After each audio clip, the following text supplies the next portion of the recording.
चलिए हम लोग जो 2017 बिहार बोर्ड एग्जामिनेशन है क्लास 10th का, उसका हम लोग ऑब्जेक्टिव देख रहे थे कल।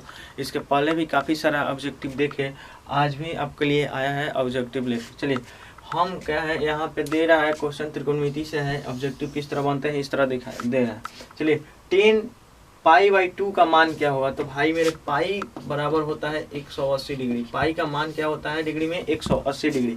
तो 180 पाई/2 कह रहा है, पाई/2 का मतलब हुआ जो 180/2, तो कितना हो जाएगा 90 डिग्री। यानी 10 90 डिग्री का मान पूछ रहा है, तो 10 90 डिग्री बराबर होता है अपरिभाषित, मतलब इनफिनाइट। इसको कहा जाता है नॉन डिफाइंड। क्या कहा जाता है, नॉन डिफाइंड। चलिए कह रहा है जो 1/√3 किसके मतलब बराबर है, तो इसमें 10 60 डिग्री का जो वैल्यू होता है √3 होता है। cos 45 डिग्री का जो मान होता है 1/√2 होता है। sin 30 डिग्री का मान 1/2 होता है सिर्फ, और 10 30 डिग्री का मान होता है 1/√3। 10 30 डिग्री का मान कितना होता है 1/√3। चलिए कह रहा है कि यदि 3θ = 90 डिग्री तो cos थीटा बराबर होगा, मतलब इसमें हमको चुनना है जो cos थीटा का मान क्या होगा। तो 3 इधर देखिए, यहाँ पे 3θ = 90 डिग्री दिया है भाई मेरे, तो अगर हम 3 इधर गुना में इधर भेज देंगे तो θ = 90/3 आ जाएगा। यानी 30 तिहाई क्या हो जाएगा 90, 30 तिहाई क्या हो जाएगा 90। यानी थीटा का मान हमारा कितना चला है 30 डिग्री। तो यहाँ पे cos थीटा है, तो cos 30 डिग्री का मान कितना होगा, तो cos थीटा की जगह हो जाएगा हमारा, लिख देते हैं जन 30 डिग्री। तो cos 30 डिग्री का जो मान होता है √3/2। cos 30 डिग्री का मान कितना होता है √3/2। cos 30 डिग्री का मान कितना होता है √3/2। 4 नंबर क्वेश्चन है, यदि sin थीटा बराबर 3/5 हो तो cos थीटा का मान निकालना है। तो sin थीटा बराबर दिया है 3/5, यानी sin थीटा का फॉर्मूला यह होता है लंब बटा कर्ण। लंब बटा कर्ण यानी P/H, यानी लंब परपेंडिकुलर लंब हमको 3 दे दिया है, कर्ण 5 दे दिया है। पूछ रहे हैं हमसे जो cos थीटा बराबर क्या होता है, तो भाई मेरे cos थीटा का जो मान होता है क्या होता है, आधार बटा कर्ण होता है। क्या होता है, आधार बटा कर्ण। तो इसमें हमारा जो कर्ण है यहाँ पे दिया है 5, इसका मतलब नीचे हमेशा क्या होगा 5, और आधार हमारा निकालना है तो लंब 3 दे दिया है। तो इसमें हम ढूंढेंगे जो किसमें है 5 नीचे, तो 5 इसमें भी है इसमें भी है, तो हमको आधार ना चाहिए। तो यहाँ पे लंब दिया है 3, तो यहाँ पे लंब 3 दिखा रहा है, इसलिए ये भी नहीं होगा, और ये सब तो पहले ही छट गया है, इसलिए इसका आंसर कौन हो जाएगा ए। 4 का आंसर क्या हो जाएगा ए। चलिए आगे इसके बाद क्वेश्चन देखते हैं। चलिए आगे क्वेश्चन हमारा है, यदि tan थीटा बराबर √3 हो तो थीटा का मान क्या होगा। तो भाई मेरे tan थीटा में √3 होता है 60 डिग्री। कितना डिग्री 60 डिग्री। tan 60 डिग्री बराबर क्या होता है √3। कह रहा है tan 60 डिग्री का मान क्या होगा, तो tan 60 डिग्री का मान √3 होता है। बहुत ऊपर वाला क्वेश्चन, tan 60 डिग्री का मान क्या होता है √3 होता है। यहाँ पे कह रहा है sin 18 डिग्री बटा cos 72 डिग्री का मान क्या होगा। तो इसमें कुछ सूत्र होता है, देखिए एक को चेंज करेंगे तो एक में हमारा आंसर आ जाएगा। चलिए कह रहा है यहाँ पे sin 18 डिग्री, हम इसको 18 डिग्री का चेंज कर लेते हैं, 90 डिग्री माइनस 72 डिग्री लिख देंगे तो 18 डिग्री आ जाएगा भाई मेरे, और नीचे कॉस कितना है 72 डिग्री। अब देखिए अब करना यही है, जो फॉर्मूला होता है, एक फॉर्मूला होता है साइन 90 डिग्री माइनस थीटा = होता है कॉस थीटा। तो हम यहाँ पे थीटा का मान कितना डिग्री है 72 डिग्री, तो कॉस हो जाएगा साइन 90 डिग्री माइनस थीटा, तो कॉस थीटा। कॉस और थीटा का मान कितना है 72 डिग्री, 72 डिग्री। अब बटा नीचे भी क्या है कॉस 72 डिग्री। कट के हमारा आंसर क्या आया 1। तो इसमें हमारा आंसर क्या होगा 1। 7 नंबर में आंसर हमारे भाई क्या होगा 1। अब देखिए 8 नंबर में क्वेश्चन कह रहा है tan A बराबर क्या होगा। तो tan A का फॉर्मूला जो होता है cot 90 डिग्री माइनस थीटा बराबर tan थीटा। तो ए है तो ए का नाम तो बदलते रहता है, कबो थीटा होगा कबो ए रहेगा, इसलिए tan A बराबर होगा cot 90 डिग्री माइनस ए। इसका भी आंसर ए, इसका आंसर ए। आगे क्वेश्चन चलिए देखिए 9 नंबर क्वेश्चन कह रहा है tan 10 degree into tan 15 degree into tan 75 degree और tan 80 डिग्री का जो मान क्या होगा। तो भाई मेरे देखो भाई tan 10 डिग्री और tan 80 डिग्री मिलाकर कितना हो जाएगा tan 90 डिग्री। क्या हो जाएगा भाई 10 और ई 80 मिलाकर क्या हो जाएगा 90 डिग्री। तो इसको इसके बराबर क्या हो जाएगा 1, बीच में कुछ नहीं है तो गुना, और फिर 15 डिग्री और tan 75 डिग्री, 15 और 75 मिलाकर क्या हो जाएगा 90 डिग्री। तो ई कट जाएगा, ई क्या हो जाएगा कट जाएगा, इसका भी मान क्या हो जाएगा 1। तो 1 गुना 1 हमारा कितना आ गया 1, इसलिए इसका 9 नंबर का आंसर क्या हो जाएगा 1। 9 नंबर का आंसर क्या हो जाएगा 1। कह रहा है निम्नलिखित में से कौन सा कोसेक थीटा के बराबर है। तो भाई मेरे कोसेक थीटा बराबर होता है 1/sin थीटा। कोसेक थीटा बराबर क्या होता है 1/sin थीटा। कह रहा है यहाँ पे 2 cos² 60 डिग्री, मतलब 2 cos स्क्वायर 60 डिग्री, 2 गुना cos 60 डिग्री का मान कितना होता है 1/2, आई कर आया स्क्वायर तो स्क्वायर लगा दीजिए तो हो जाएगा 2 गुना 1 का स्क्वायर 1 और 2 का स्क्वायर कितना हो जाएगा 4, 2 दूना कितना हो गया 4, 1/, हमारा कितना आया 2 आंसर। इसमें 11 नंबर का 1/2 आंसर। चलिए 12 नंबर क्वेश्चन है जो sine 63 degree minus cos 27 degree के बराबर क्या होगा। तो इसमें हम बताए थे जो इसका फॉर्मूला होगा 90 माइनस थीटा पर जाएगा, तो इसको चेंज करेंगे, एक को चेंज करेंगे तो एक के बराबर आ जाता है, इसलिए उसी में से उसी में घट जाएगा, तो इसका मान क्या आ जाएगा 0। 12 नंबर क्वेश्चन का क्या हो जाएगा 0। इसके बाद हम लोग हाइट एंड डिस्टेंस का क्वेश्चन देखते हैं। चलिए जो क्वेश्चन है हाइट एंड डिस्टेंस है भाई मेरे, कह रहा है भूमि से 100 मीटर की ऊंचाई तथा 60 डिग्री के उन्नयन कोण पर उड़ती हुई एक पतंग की डोरी की लंबाई क्या होगी। तो मान लीजिए जी ये हमारा पतंग है, ऊपर यहाँ पे हमारा क्या है पतंग, और भूमि से कह रहा है 100 मीटर पर है, कितना मीटर पर है 100 मीटर पे है, और उन्नयन कोण इसका है, उन्नयन जो है भूमि के साथ बना रहा है कितना डिग्री का है 60 डिग्री का है। अब देखिए वहाँ पे 60 डिग्री दिया है, 60 डिग्री कह रहा है जो हाँ डोर की लंबाई, तो डोर की लंबाई यह हुआ, यह है हमारा क्या है पतंग है, तो डोर की लंबाई पूछ रहा है, तो डोर की लंबाई भाई मेरे होता है जो इसमें ऐसे प्रश्न आता है तो देखा जाता है जो कौन पूछ रहा है कौन दिया है, मान लीजिए ए बी और सी, ये तो हमेशा 90 डिग्री होता है। चलिए इसमें क्या करना है जो हमको ए सी पूछ रहा है ए बी दिया हुआ है, तो हम ऊपर नीचे यहीं रखेंगे, तो ए बी ऊपर रख देते हैं और ए सी जो पूछता है और जो दिया है उसी को हम ऊपर नीचे रखेंगे। चलिए तो ए बी बटा ए सी जो है क्या होगा, ए बी जो है हमारा क्या है ए बी लंब है, ए सी कर्ण है, तो लंब बटा कर्ण होता है साइन थीटा, साइन और थीटा का मान कितना दे दिया है 60 डिग्री, कितना डिग्री भाई मेरे 60 डिग्री, तो ए बी का मान है कितना 100 और ए सी हमको निकालना ही है, और साइन 60 डिग्री का मान होता है √3 बटा कितना होता है 2 होता है, √3 बटा क्या होता है 2, तो इसमें 100 से गुना होगा तो क्या हो जाएगा, इस तिरछा गुना हो जाएगा, तो √3 ए सी बराबर 100 गुना 200 यानी कितना 100 गुना 2 माने 200। अब चलिए ए सी बराबर हो गया हमारा 200 बटा √3, ए सी बराबर क्या होगा 200 √3 मीटर। ये हमारा बी नंबर, यहाँ नहीं सी नंबर हमारा क्या होगा आंसर, सी नंबर आंसर।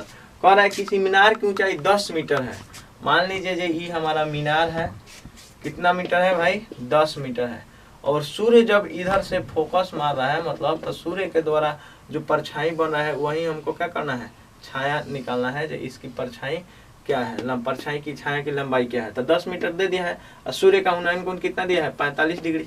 हमारा इस ऐसे सवाल करने के लिए इसमें देखना जाता है जो कौन दिया है और कौन पूछ रहा है, तो ए बी दे दिया है ऐसी पूछ रहा है, तो हम लिखेंगे यहाँ पे आराम से लिखना चाहेंगे जो ए बी बटा हम लिख देंगे ए सी, यानी कौन थीटा हुआ लंब बटा कौन साइन थीटा, साइन और थीटा का मान कितना डिग्री 45 डिग्री, तो ए बी हमारा दे दिया है 10, ए सी निकालना ही है भाई। अब साइन 45 डिग्री का मान होता है 1/√2, 1/√2, तो ए सी बराबर क्या हो जाएगा 10√2, ए सी बराबर क्या होगा 10√2, ए सी बराबर क्या होगा भाई मेरे 10√2, ए सी गुना होगा तो ए सी गुना 1 बराबर क्या हो जाएगा 10√2। चलिए तो हमारा आंसर हो गया 10√2, इसका आंसर 4। चलिए इसके अगले चैप्टर का हम लोग एक ऑब्जेक्टिव देखते हैं। चलिए जो क्वेश्चन है हाइट एंड डिस्टेंस है भाई मेरे, कह रहा है भूमि से 100 मीटर की ऊंचाई तथा 60 डिग्री के उन्नयन कोण पर उड़ती हुई एक पतंग की डोरी की लंबाई क्या होगी।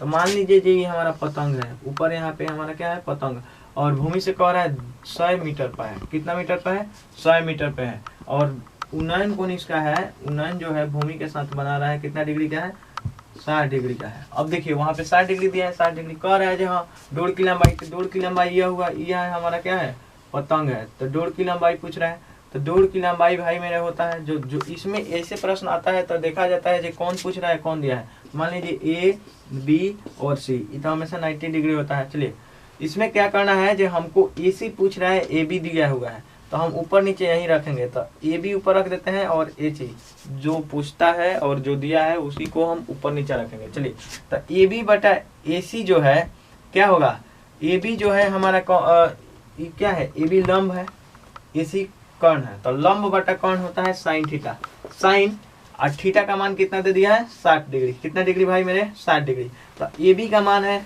कितना 100 और ए सी हमको निकालना ही है, और साइन 60 डिग्री का मान होता है √3 बटा कितना होता है 2 होता है। √3 बटा क्या होता है 2। तो इसमें 100 से गुना होगा तो क्या हो जाएगा, इस तिरछा तिरछी गुना हो जाएगा। तो √3 AC बराबर 100 गुना 200 यानी कितना 100 गुना 2 माने 200।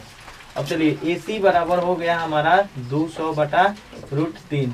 AC बराबर क्या होगा 200 √3 मीटर। ये हमारा बी नंबर, यहाँ नहीं सी नंबर हमारा क्या होगा आंसर, सी नंबर आंसर। कह रहा है किसी मीनार की ऊंचाई 10 मीटर है।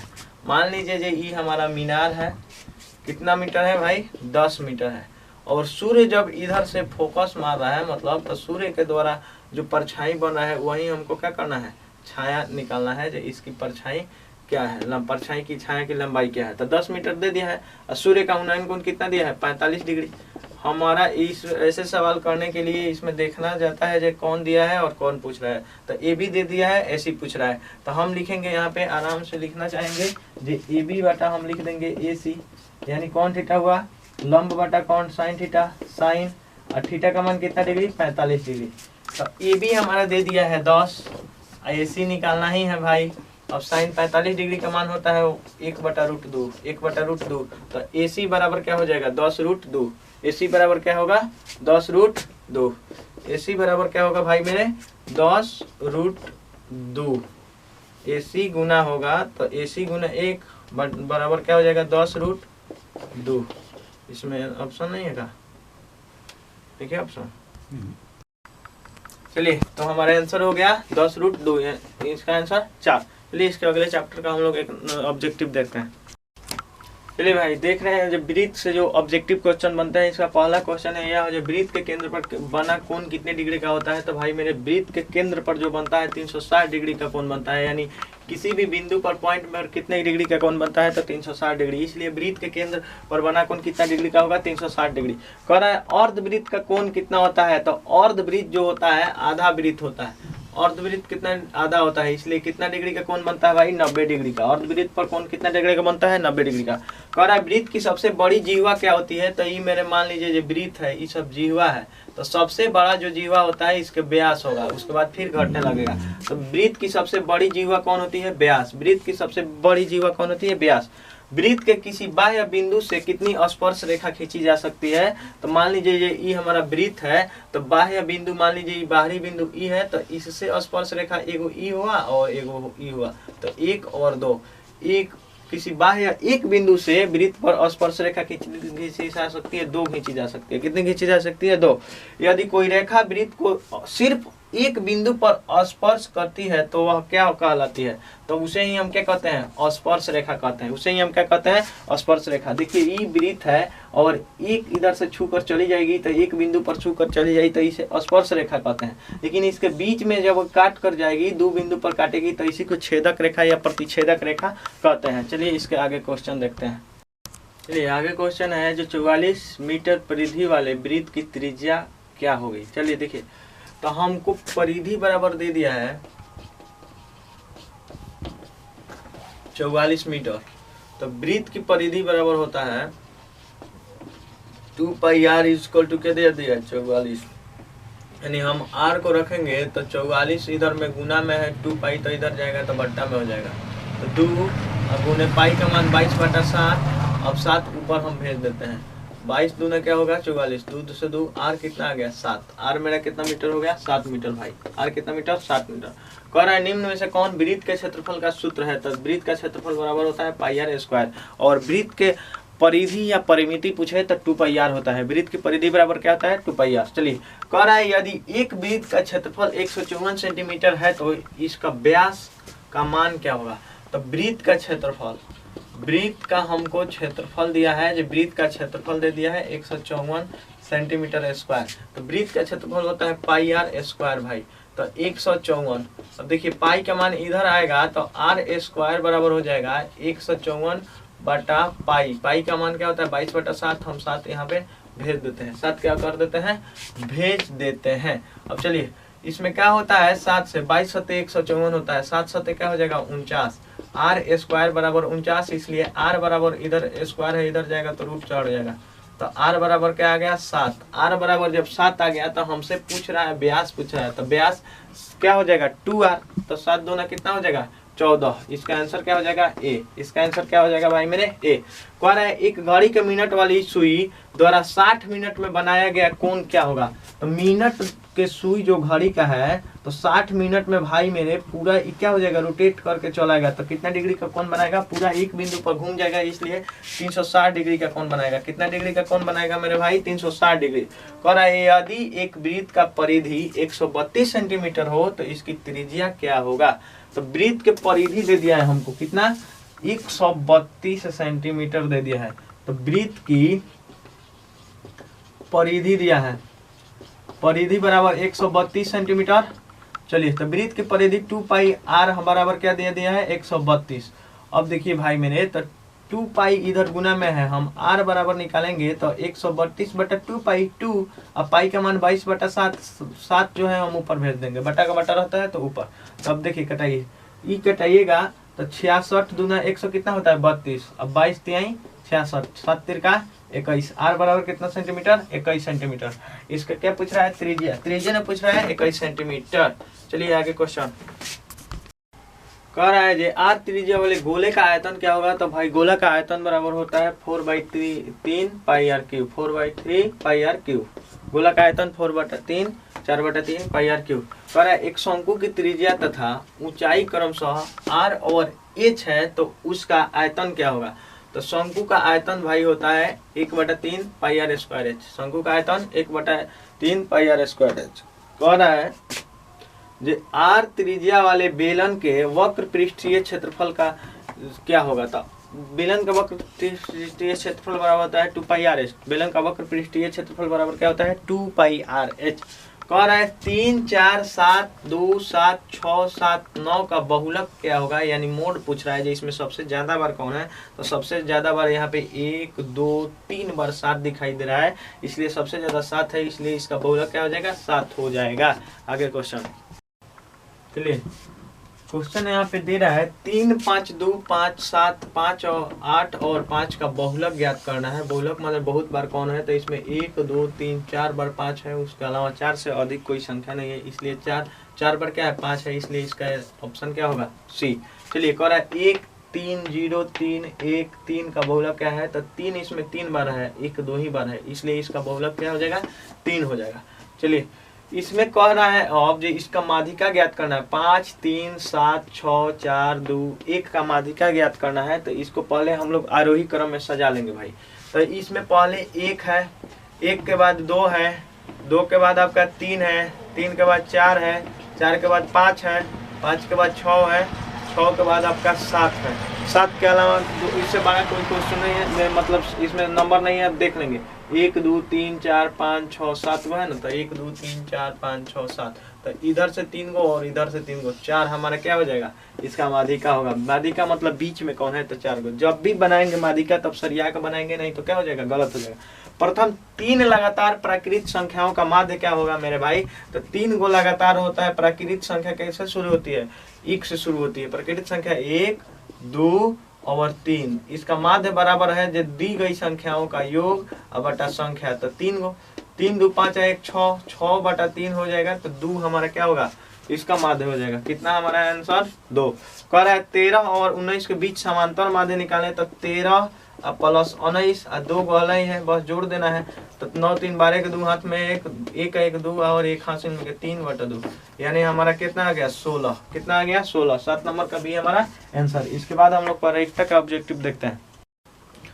किसी घटना की कह रहा है परीक्षा से ऑब्जेक्टिव कैसे बनता है। चलिए, किसी घटना की परीक्षा नहीं होती है तो भाई किसी भी घटना की परीक्षा माइनस में नहीं होती है, यानी 0 से कम नहीं होती है। और किसी भी कह रहा है किसी घटना की परीक्षा नहीं होती है, आराम से नहीं होती है, क्या माइनस में नहीं होती है। माइनस वाला होगा तो मार दीजिएगा, नहीं होती। निश्चित घटना की परीक्षा क्या होती है, तो निश्चित घटना की परीक्षा क्या होती है 1। अनिश्चित की घटना की परीक्षा क्या होती है 0। कह रहा है निम्न में से कौन सी संख्या किसी घटना की परीक्षा नहीं हो सकती है। तो आपके भाई बताए हैं जो माइनस में कोनो भी परीक्षा नहीं होती है। परीक्षा का मान माइनस में कभी नहीं आ सकता है। कह रहा है एक पासे को फेंकने पर 3 आने की परीक्षा क्या है। तो एक पासे और पासा में कौन कौन अंक अंकित रहता है। तो पासा में 1 रहता है, 2 रहता है, 3 रहता है, 4 रहता है, 5 रहता है, 6 रहता है। तो कह रहा है एक पासा फेंकिएगा तो 3 एके बनाएगा। तो 1 बटे में कुल कितना है 1 2 3 4 5 6, तो 1 बटा क्या हो जाएगा 6। 4 नंबर का क्या होगा बी नंबर आंसर 1 बटा 6। कह रहा है एक पासा फेंकने पर एक अभाज्य संख्या पाने की क्या प्रयोगता है, तो अभाज्य संख्या उसे कहते हैं जो एक और खुद से ही लगे। तो अभाज्य संख्या इसमें 2 है, अभाज्य संख्या 3 है, अभाज्य संख्या 5 है। तो 1 2 3 100 अभाज्य संख्या है, 1 2 3, तो 3 बटा क्या हो जाएगा 6, यानी 3 एकम 3 3 दूना 6, 1 बटा 2, 1 बटा 2 हमारा क्या होगा आंसर, 1 बटा 2 हमारा क्या हो गया आंसर। 2 सिक्के उछालने में 2 पट आने की क्या प्रयोगता है भाई, 2 गो सिक्का जब उछालिएगा आप, तो 2 गो सिक्का उछालिएगा तो यहाँ पे बता दे रहे हैं, तो एक आ सकता है या तो हेड आ सकता है, नहीं तो तेल आ सकता है, नहीं तो हेड तेल आ सकता है, नहीं तो तेल हेड आ सकता है, यही ना आएगा। तो कह रहा है पट आने की क्या प्रयोगता है, तो 2 पट आने की क्या प्रयोगता है, तो इसमें देखिए पट तेल को कहा जाता है, पट किसको कहा जाता है तेल को। तो क्या होगा, तो 2 को कम से कम क्या है 2 पट आए तो एक ही बार ना आएगा, इसलिए 1 बटे में 1 2 3 4, 1 बटा कितना हो जाएगा 4, 1 बटा कितना हो गया 4 हमारा आंसर, 1 बटा 4 हमारा आंसर। चलिए कल एग्जाम जो हो जाएगा तो उसका क्वेश्चन भी मिलेगा और ऑब्जेक्टिव भी उसको बताया जाएगा। चलिए आज के लिए इतना ही, जय हिंद।